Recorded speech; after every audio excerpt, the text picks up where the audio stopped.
Do y'all ever get enough? Do y'all never ever get enough? Can we stop lying here?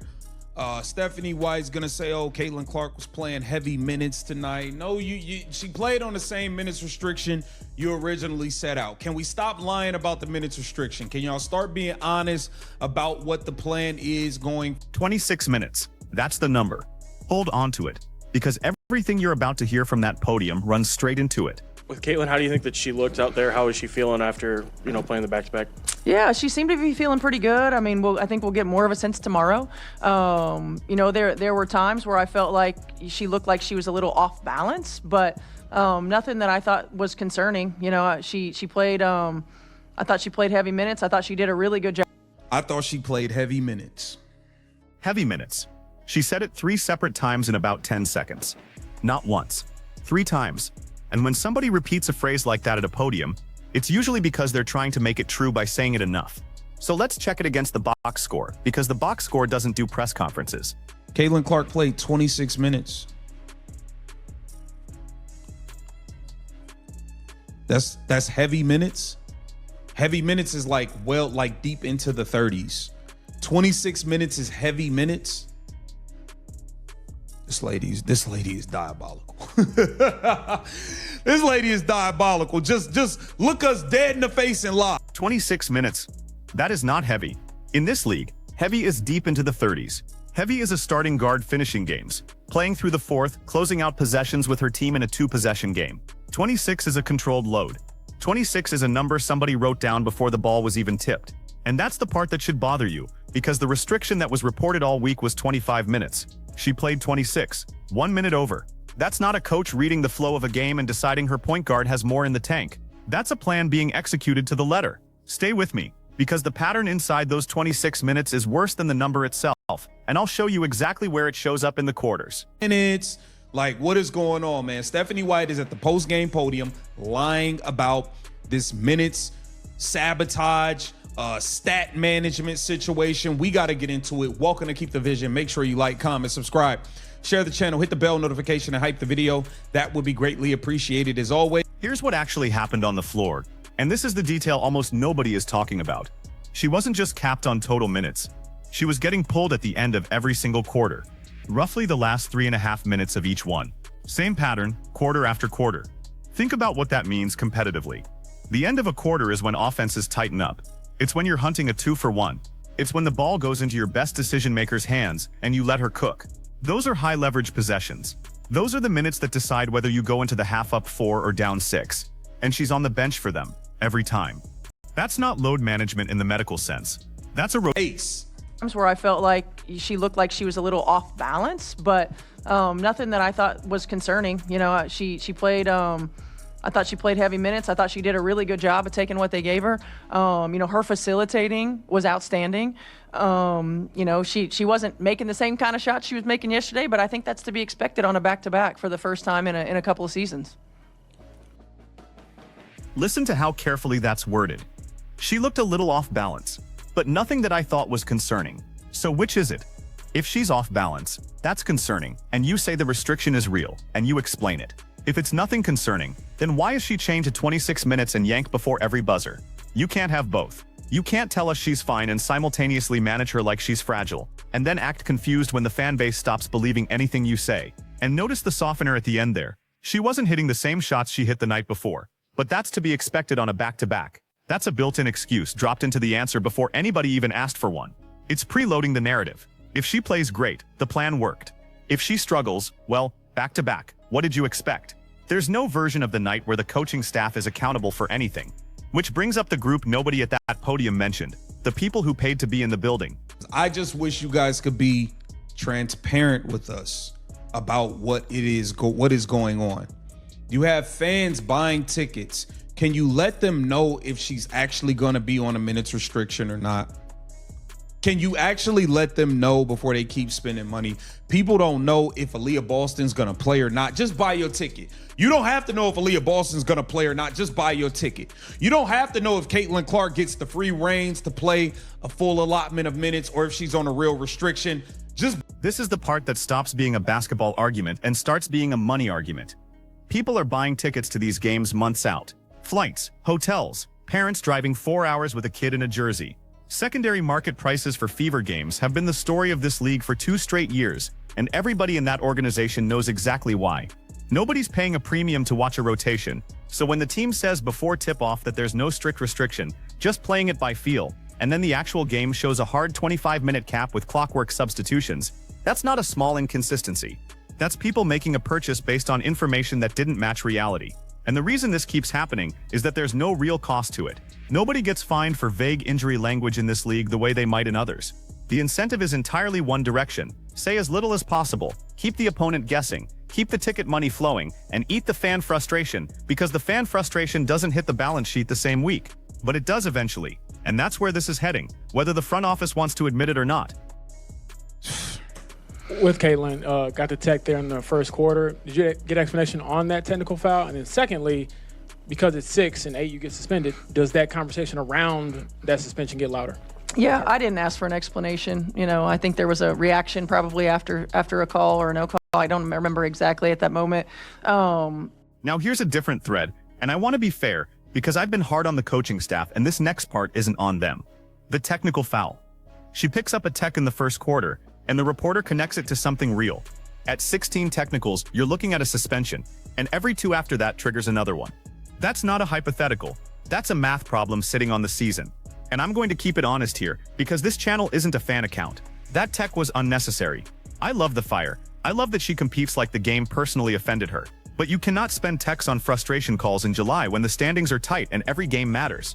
The one in the Liberty game, I didn't think that was warranted. That one I'll argue about all day. This one, that was self-inflicted. And it's the kind of thing that quietly costs a team a game it can't afford to lose. I mean, certainly there are conversations, you know, and there have to be conversations. It's a long season. And then, you know, certainly after you get to the 8, I don't know what it is. What is it, like every 2 after that? Every 2 after that. So making sure that we're strategic in using. And credit where it's due. That's a reasonable answer. Being strategic about where you spend technical fouls is exactly the right framing. That's a coach protecting her player from an accumulation rule that punishes emotion, which makes the minute situation even stranger, honestly. Because here you've got a staff that is clearly thinking ahead, clearly managing risk, clearly aware of long season consequences. So they're not incompetent. They're not confused. They know exactly what they're doing with the rotation. That's the uncomfortable conclusion. Everything about that podium our technical fouls. You outscore them, I believe, 18-3 in fast break points. I know that's always an emphasis for you guys, but to see it on the second night of a back-to-back, I guess, how impressed were you with 18-3 in fast break points on the second night of a back-to-back? That's a genuinely impressive number, and I'm not going to pretend otherwise, because if I only take the shots that fit my argument, then I'm doing exactly what I'm accusing that podium of doing. 18-3 means the transition game was live. It means guards were pushing off misses instead of walking it up. And you don't get 18-3 in transition without a point guard making the right read at full speed, over and over, in a limited window. Which is the irony sitting on top of this whole thing. The player they're capping is the reason the number they're bragging about exists. Very impressed. I thought our mental focus was good. 30 points off of turnovers, really good. You know, it really, our defense allowed us, I don't know what it was in the second half, but I felt like our defense allowed us to get out and play at the pace that we wanted to, with the exception of, we had 2 at halftime. So, I mean, it's the defense. It allowed us to get out and play at the pace that we wanted to play. 30 points off turnovers, and she credits the defense for creating the pace. Fine. Second half, sure. But let's talk about the half she skipped over. Because this is where the "we're all over the place" comment actually applies to the team, and not just the press conference. The first half defense was bad. Not we had a couple of breakdowns bad. New York was shooting around 60% from 3. That's not variance. That's closeouts arriving late. That's switches not being communicated. That's shooters getting clean looks in rhythm from the same spots. And that's the thing about the second half spin. Yes, the adjustment worked. Yes, 30 points off turnovers is excellent. But you needed that adjustment because the first half was a fire, and nobody at that podium is being asked to explain the fire. The framing is always, look how we fixed it, never why did it need fixing. So now you've got a defense that has to play catch-up for 24 minutes, and a point guard who's on a hard cap and sitting for the closing stretch of every quarter. Those two facts are living in the same box score. Ask yourself which one is easier to fix. How could one say you kept the team together when it felt like a drag, especially in the third quarter there? I mean, You know, I know that we've got some veterans on our team, but we've still got a young core. And I think just continuing to communicate, to bring awareness to poise and composure, to where our energy goes. I mean, you know, we have to funnel our energy into things that are going to help our team. We have to navigate runs and highs and lows and opponents and made and missed shots and defensive coverages, you know, to expend too much energy over things we can't control. Composure. Energy going to things you can control, not expending energy on things you can't. That is a coaching answer aimed at a locker room, and taken on its own, it's a good one. Young core, veterans mixed in, long season, don't let officiating live rent-free in your head. Every good coach in every league says a version of that. But read it in context and it lands differently, because that same standard doesn't seem to travel upward. The team is asked to be transparent about their energy, disciplined about their reactions, honest about their focus. And then the organization stands at a microphone and describes 26 minutes as heavy minutes. You cannot preach composure and accountability to a locker room while telling the public something the box score contradicts. Players notice that. They read the same coverage we do. They see the pregame quote about no strict restriction. They watch their point guard get pulled at the same mark in all 4 quarters, and they draw their own conclusions about how much of what's said out loud is real. And that's the actual damage here, not one press conference. The slow erosion of whether anything this organization says about availability can be taken at face value, because this isn't the first time. The injury reporting around this team has been murky for a while now. Fans don't know if Aaliyah Boston is playing. They don't know if the I've watched Kelsey for a long time, since before she was in college. You know, she works at it. She loves to be in the gym, and she just wants to win. And I think it continues to show in her demeanor. I think it continues to show that she doesn't get, you know, too high, too low. She just plays. And Kelsey Mitchell absolutely deserves that. She's been outstanding. She's been the most consistent scorer on that roster. She's been in the gym her whole career, and none of what I'm saying takes a thing away from her night. But watch what the podium does with praise versus what it does with questions. Praise is specific, warm, detailed. She'll tell you she's watched Kelsey since before college. She'll tell you about her demeanor, her work ethic, that she doesn't ride the highs and lows. That's a full, generous, human answer.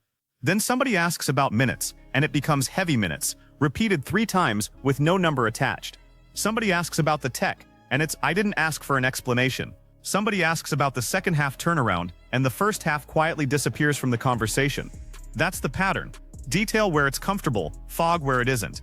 And the fog is always in the exact place where fans have money on the line and a player has a season on the line. So here's where this actually goes. The restriction is either medical or it's a choice. If it's medical, say so, give a timeline, and every reasonable person will back off immediately because nobody wants a player rushed back. If it's a choice, own it, explain the reasoning, and let people agree or disagree with an actual plan. What you don't get to do is take the benefit of both, telling the public she's fine while managing her like she isn't, and then getting annoyed when nobody believes you. 26 minutes on a 25-minute cap, pulled with 3.5 minutes left in every quarter, and a coach at the podium calling that heavy. So which is it to you? Is this a legitimate medical restriction being poorly explained, or is it a rotation decision they don't want to defend out loud? Get down in the comments and tell me, because I want to see how this room splits on it. Like the video,